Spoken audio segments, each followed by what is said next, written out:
Bonjour à tous. Un accord de cessez-le-feu aurait donc été conclu ce samedi entre Israël et les groupes armés palestiniens, négocié par l'Égypte et accepté par les deux parties.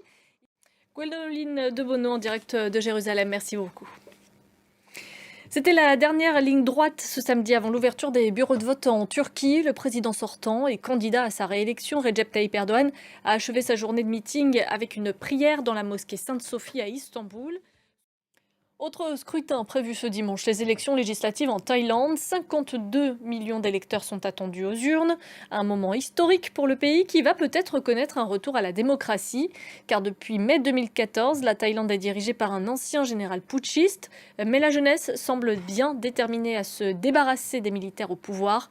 Portrait d'une jeune Thaïlandaise à la veille du scrutin. Les Mauritaniens ont voté ce samedi pour renouveler à la fois leur Assemblée nationale, leurs conseils régionaux et leurs conseils municipaux. Volodymyr Zelensky est en visite à Rome pour évoquer la guerre en Ukraine. Le président ukrainien a rencontré son homologue italien Sergio Mattarella ainsi que la première ministre italienne Giorgia Meloni. Il s'est ensuite entretenu avec le pape François. Florent Rodeau nous en dit plus. Direction Liverpool à présent qui accueille ce soir la finale de l'Eurovision, un concours culte de la chanson qui aurait dû se tenir en Ukraine justement cette année. Et un mot de sport avant de refermer ce journal. Le judoka français Teddy Riner a été sacré champion du monde dans la catégorie reine des plus de 100 kilos.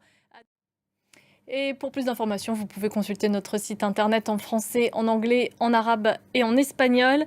C'est la fin de ce journal. Merci à vous de l'avoir suivi. Prochain rendez-vous dans une quinzaine de minutes.